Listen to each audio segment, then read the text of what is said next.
गांव के कुछ लोग जंगल पहुंचे। उन्होंने बिना कुछ सोचे समझे झोपड़ी में आग लगा दी। आग की लपटें इतना तेज थी कि वह आसमान तक पहुंच रही थी।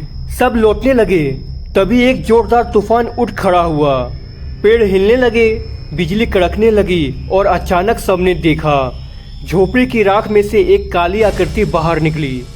उसकी आंखें लाल थी और वह सफेद रंग की साड़ी पहनी हुई थी। तभी उस काली आकृति ने चिल्लाया, तुम लोगों ने मेरी आत्मा को चैन नहीं लेने दिया, अब मैं तुम सबको चैन से जीने नहीं दूंगी। गांव लौटते ही लोगों ने देखा उनके घरों में काले निशान बन चुके थे।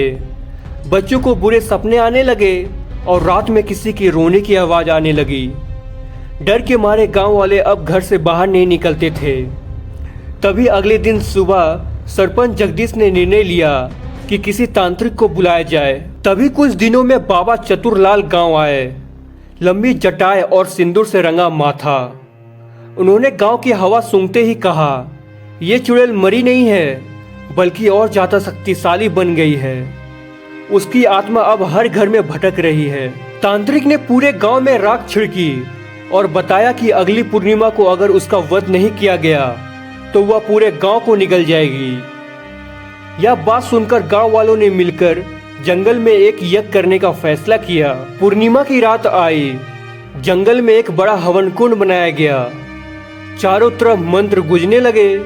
चतुरलाल बीच में बैठे थे और गांव वाले घेरे में। तभी अचानक हवा बंद हो गई और चारों तरफ अंधकार छा गया। एक तीखी चीख गूंजी और काली आकृति आग के पास प्रकट हुई और बोली, तुम सबने मेरी झोपड़ी जलाई है, अब मैं तुम्हारा अस्तित्व मिटाऊंगी। तांत्रिक ने मंत्र तेज कर दिए। तभी चुड़ैल दर्द से चिल्लाने लगी, लेकिन जैसे ही तांत्रिक ने आखिरी मंत्र बोला वो अचानक गायब हो गई।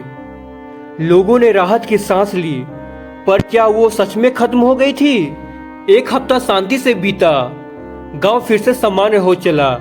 लेकिन 8वें दिन फिर एक घर से चोरी की खबर आई। ताला टूटा नहीं था और सामान गायब था।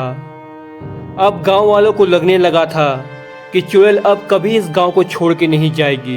तांत्रिक ने कहा, वो आत्मा पूरी तरह मुक्त नहीं हुई है, उसका कोई अधूरा काम है।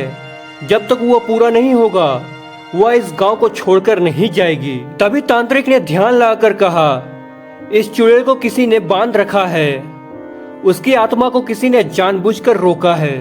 तभी गांव की एक बूढ़ी औरत सामने आई। वह कांपती आवाज में बोली, वो चुड़ैल मेरी बहन थी, लोगों ने उसे चोर कहकर मार डाला, जबकि वो बस एक तांत्रिक के शिष्य थी। तांत्रिक ने उसे यह कहकर मरवा दिया कि तूने मेरी सोने की अंगूठियां चुराई है। तब से उसकी आत्मा को चैन नहीं मिला। तभी से वह सच में चोर बन गई और गांव में चोरी करने लगी। यह बात सुनकर गांव वालों को अपनी गलती का एहसास हुआ और सभी ने मिलकर एक मंदिर में उसकी आत्मा की शांति के लिए विशेष पूजा कराई और सभी ने मिलकर माफी मांगी। तभी उस दिन रात से गांव में चोरी होना बंद हो गया। लेकिन अभी भी चुड़ैल उस तांत्रिक को मारना चाहती है और आज भी अगर कोई रात में उस हवेली के पास से गुजरे तो कोई बुदबुदाता है, मैं बदला लेकर रहूंगी।